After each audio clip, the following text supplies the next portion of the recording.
A New York City school will allow distressed students to skip the day after election. Social media famous squirrel has been seized in a raid, and Oregon bats have won the annual Bat Beauty Contest again.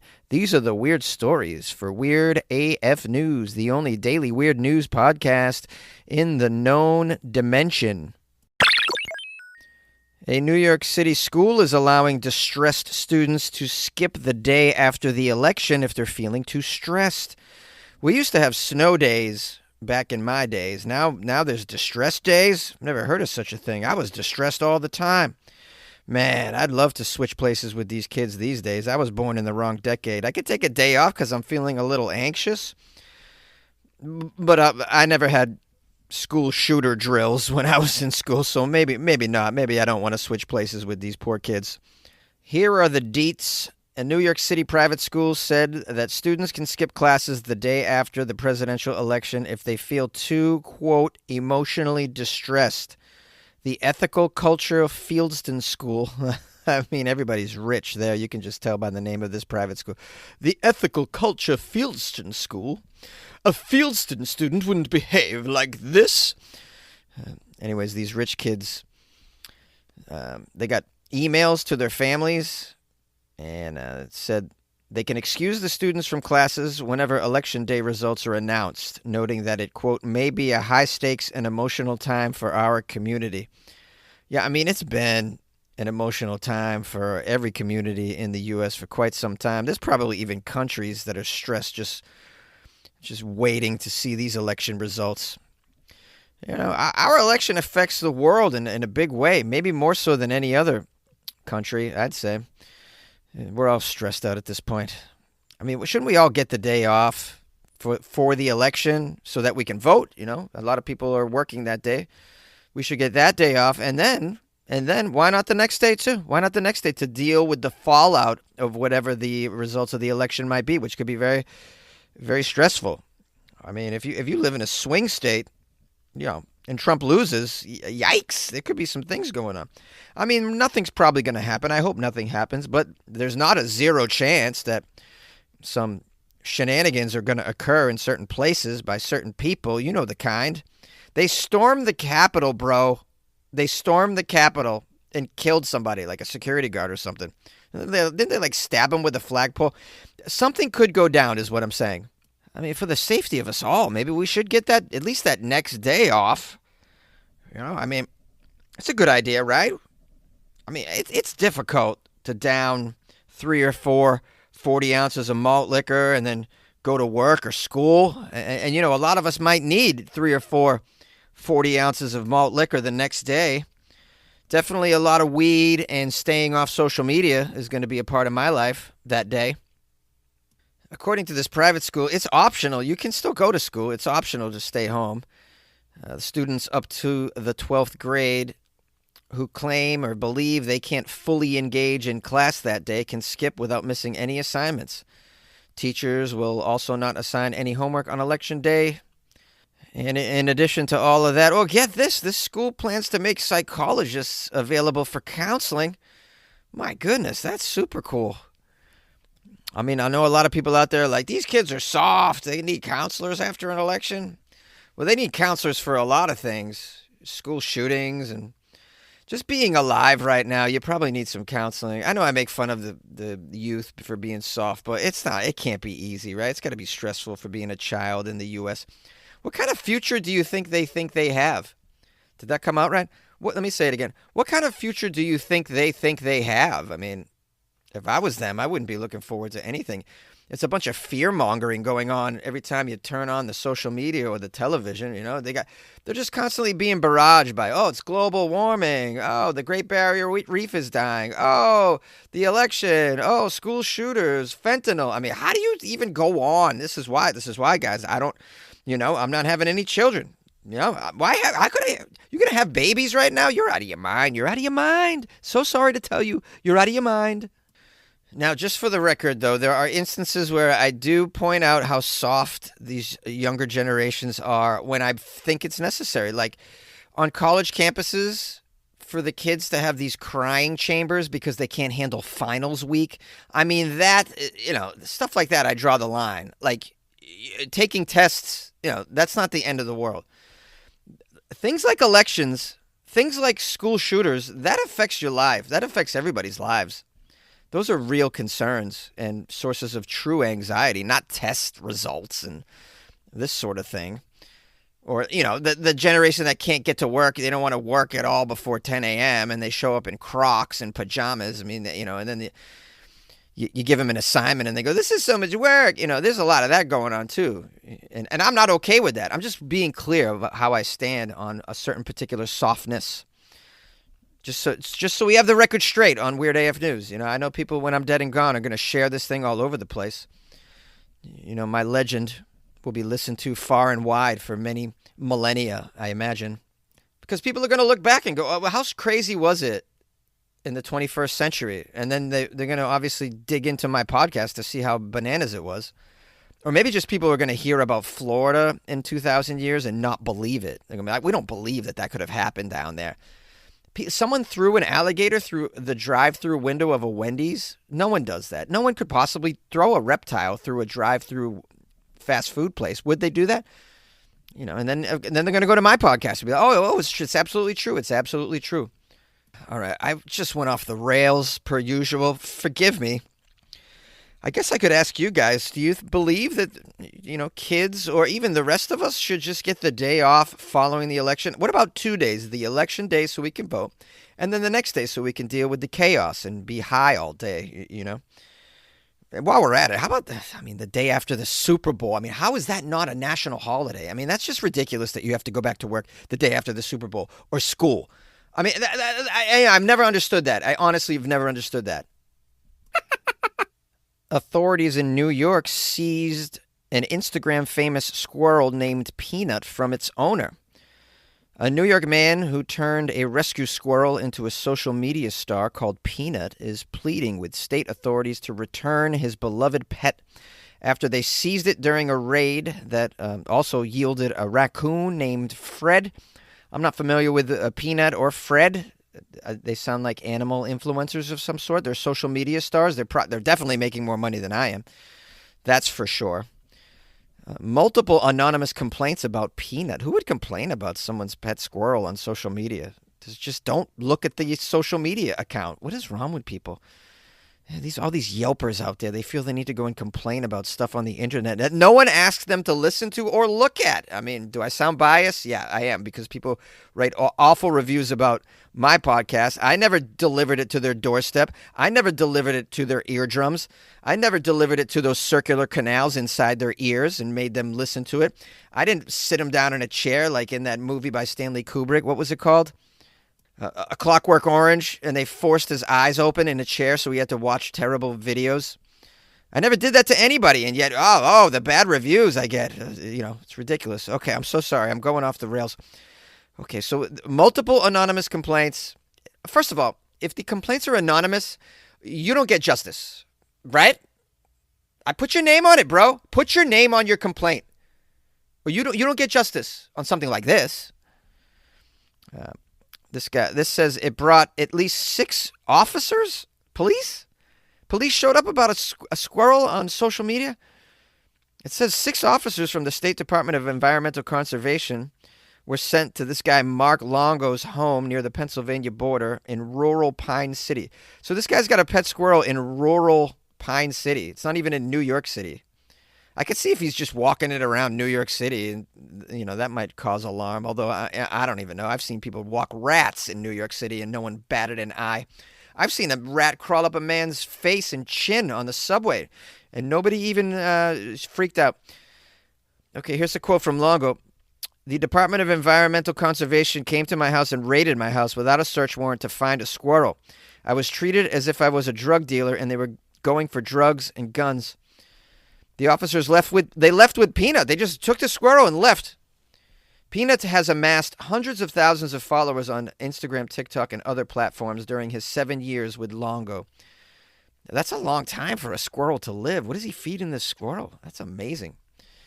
This guy knows how to keep a squirrel alive. Maybe the squirrel was just so happy. I guess out in the wild, a squirrel barely will live a year, but if you domesticate it, not that you domesticate it, but if you keep it at home, I mean, that's what gives the squirrel a chance to really live out its true years.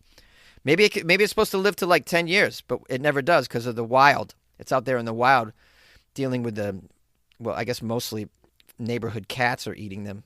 They're eating the squirrels. They're eating the possum. They're eating the muskrats. They're eating the muskrats. They're eating the decaying oranges that fall off the trees onto the sidewalk. Okay, so in addition to taking Peanut, they took Fred, a more recent addition to the family. Okay, this guy's making lots of money with wild animals here. And they took them both. Do you have to have a license for this stuff? A spokesperson from the DEC, that's the Conservation Commission, said that the agency started an investigation after receiving multiple reports from the public about the potentially unsafe housing of wildlife that could carry rabies and the illegal keeping of wildlife as pets. First of all, squirrels aren't carriers of rabies for the most part, so there's never been a case. You try and find a case of squirrel to human rabies transmission. You're not going to find one. This is ridiculous. That's just an excuse. Because some Karens complain. Why are we bowing down to Karens? Why are authorities folding from anonymous complaints from Karens? This is not a world I want to live in. Now, this guy Longo, who runs an animal refuge inspired by the squirrel buddy called Peanut's Freedom Farm Animal Sanctuary, took to Instagram to mourn Peanut's loss. This guy runs an animal sanctuary. So maybe he found the squirrel half dead next to its mother or something, and nursed it back to life. Let the squirrel suck at his own teat to then become a full-grown squirrel and feed it his nuts. Not his nuts, the nuts he had at the house. Okay. Longo fears that Peanut has been euthanized. Now, this was on Halloween the 31st. I need to do it. Let me do an update on this and find out what's happened to Peanut. They got Peanut in a prison? Gonna put that squirrel in a prison, bro? That's not right. Oh, man. They've euthanized Peanut, guys. Update. They euthanized Peanut to test him for rabies. I mean, what is the deal? No, I mean, I heard that they have to get into the brain to test for rabies on wild animals. This is what they do. But for domestic pets, they don't do that. They quarantine them. You quarantine the animal for like 10 days and then see if symptoms arise. That's very common practice for like if you got bit by a dog or something. They see. Couldn't they have done that with Peanut, this beloved social media star that makes more money than me? What a good life Peanut had. I mean, I would love if someone just dressed me in tiny clothing and fed me flapjacks all day, and we split the ad dollars. That'd be amazing. There's a little backstory about Peanut. Longo, the guy that owned poor Peanut, said that he saw Peanut's mother get hit by a car in New York City 7 years ago, leaving the tiny squirrel all alone as an orphan. Well, I wouldn't go to the lengths of calling it an orphan. It just was, at that point, it was just motherless. Longo brought cute little Peanut home and cared for him for 8 months before trying to release the squirrel into the great outdoors. Longo says a day and a half later, he found Peanut sitting on his porch, missing half of his tail with his bones sticking out. Longo determined that Peanut lacked the survival skills to live in this wild world and would remain an indoor squirrel. I feel for Peanut being an indoor squirrel. I want to be an indoor human. I just want to be an indoor person for the rest of my life, starting the day after the election. Soon after Longo posted videos of Peanut playing with his cat, internet fame followed. Internet fame. This was an internet famous squirrel, and they just offed it. Horrible. This Peanut inspired Longo to do something amazing. It's Peanut's Freedom Farm Animal Sanctuary, which opened in April 2023. I assume from some of the proceeds that they make from all these bazillion views that Peanut gets on social media. And this animal sanctuary houses about 300 animals, including horses, goats, and alpacas, says Longo, who runs the sanctuary with his wife Daniela and other family members. Longo is aware that it's against New York state law to own a wild animal without a license. He said he was in the process of filing paperwork to get Peanut certified as an educational animal. Well, you should have filed the paperwork, bro. You've had the thing for 7 years, so he's kind of, he's a little bit at fault. But then, like, what is this whole organization spending community resources, tax dollars, tracking down this social media famous squirrel and removing it from its owner because a few anonymous Karens complained about it. I mean, what are you doing with community resources? And the fact that they call it an exotic animal is just a joke. These aren't exotic animals. You go on Instagram and TikTok, you'll see like people that have snow leopards in their house. Well, nothing's happening to them. The snow leopard's just chilling. The stupid family gets a baby Siberian tiger and just, bathes it in the sink. Oh, it's so cute. It's so cute. Yeah, how cute's it going to be in 8 months when it rip aparts the Roomba and then gobbles down your baby? These people are stupid. Now, those are real wild animals, and they're doing nothing about it. But some little squirrel, they got to track down the squirrel. I mean, you want to talk about exotic animals. How about Florida, bro? Florida, bro. Have you seen the wild animals in Florida, bro? There's probably more tigers between the states of Texas and Florida than in the actual sub-Saharan Africa. Is that where they live, sub-Sahara? Maybe it's just Sahara, not a sub. Sahara? That's how they say it in Chicago. It's in the sub-Sahara. I'm going to Sahara with my sub-Sahara. What happens if you take a sub to sub-Sahara? What happens if you take a sub? What happens if you eat a sub while taking a sub to the sub-Sahara? Do you just break the internet? Oregon bats have won the annual Bat Beauty Contest 3 years in a row. Well, this week we learned, guys, that there are Bat Beauty Contests. They actually exist. I've never heard of such a thing. You want to talk about rabies? Now we're talking rabies. Bats, we're talking rabies. Now, you typically don't see bats, though, as pets. Although the fruit bat's a popular, not a popular pet, but a fruit bat is a pet. I've seen people have fruit bats online. They probably don't have rabies. The fruit bats, I don't know. They're kind of nasty, ugly looking. They're very strange animals. They look like there was a mistake made in the creation of that thing. Not the creation of it. I mean, I don't really believe in creationism. I would say the growth of it. It looks like there's a mistake in the growth of that animal. But it eats avocados and like pomegranates and whatnot, kumquats. So I mean, that's kind of cool. We have here a bat from Southern Oregon that's been crowned the winner of the Bureau of Land Management's annual Bat Beauty Contest. It's the third consecutive year that a bat from Oregon has taken top honors. This is a 2-week-long competition, this Bat Beauty Contest. 2-week long for a Bat Beauty Contest. Is Miss America even 2 weeks long? I don't even know. That seems awful long to judge a Bat Beauty Contest. Well, I guess if they're just flying all around, it's hard to see them. It's like you got people just sitting in a room while they fly back and forth. They're trying to keep track of them and can't. Bat Beauty Contests. Okay. This week-long... Oh, it's week-long competition, not 2 weeks long. Still, that's a long time for bats to judge bat beauties. It featured photos of bats taken primarily from government biologists who work with the winged animals on public lands in 12 western states, including Oregon. Oh, so they don't even see the bats in person. They see photos taken by biologists of the bats. I guess that's good. You don't want to be handling bats at a beauty contest because you could get bit. Members of the public voted on the entries. Oh, the members of the public got to vote? And they voted via the Bat Beauty Contest's Instagram and Facebook account, where the agency, this is a Bat Beauty Contest agency. Oh, strange. There's so many strange agencies out there. The agency posted photos each day of bats given names bound to evoke chuckles or groans, depending on a visitor's penchant for puns. So they gave them, that was a very tricky sentence, but basically they're saying they gave them funny names like Sir Flaps-a-Lot, Robert Battinson, Battler Swift, or Baitler Swift, I guess you would say. Honey bunches of Myotes? What are Myotes? Is that a type of bat?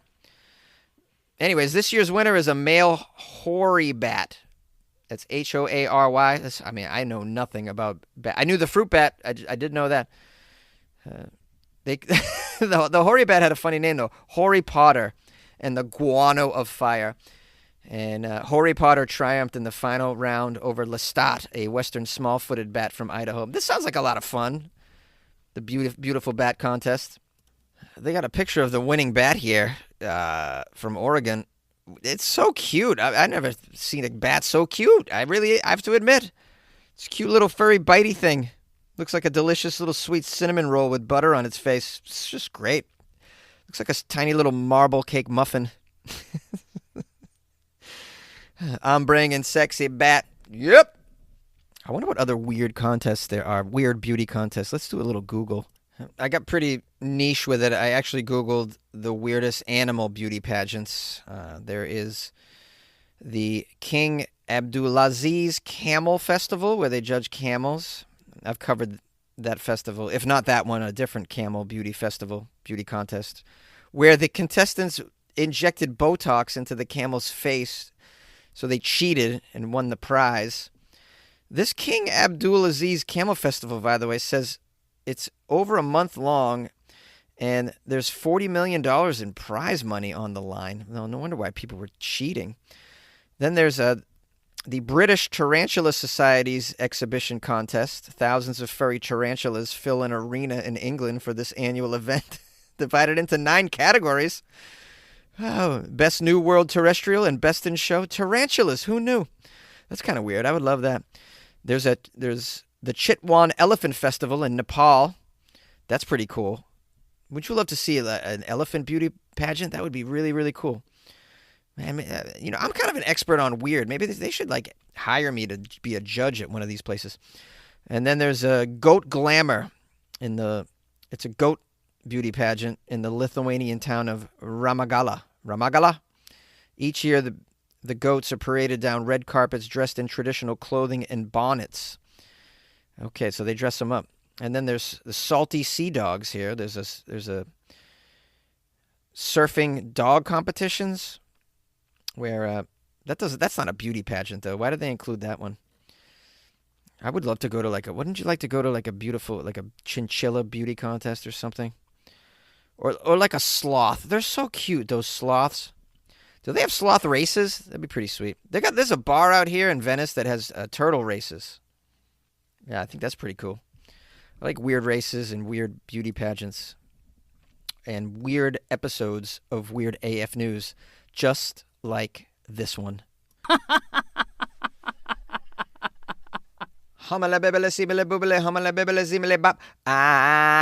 ain't got nobody.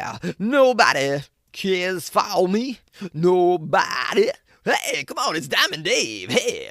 Hi, my friends. How you feeling? Your buddy Jonesy is extremely caffeinated because you guys support me. That's how it happens.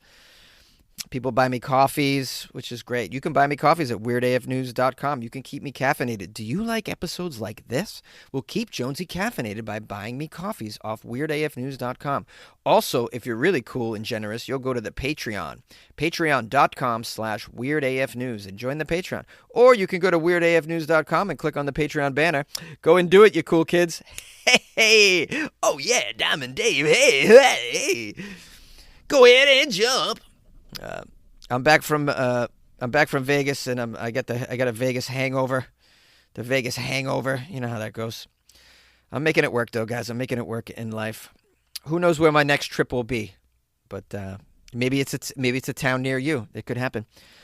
If you guys want to email me, by the way, it's funnyjones@gmail.com, and my Instagram's @funnyjones. If you want to slide into my DMs on Instagram, if you come across any weird stories that you think are appropriate for the show, please send them to me via email or Instagram. Put the link in there for me. And good luck with your life, man. We out.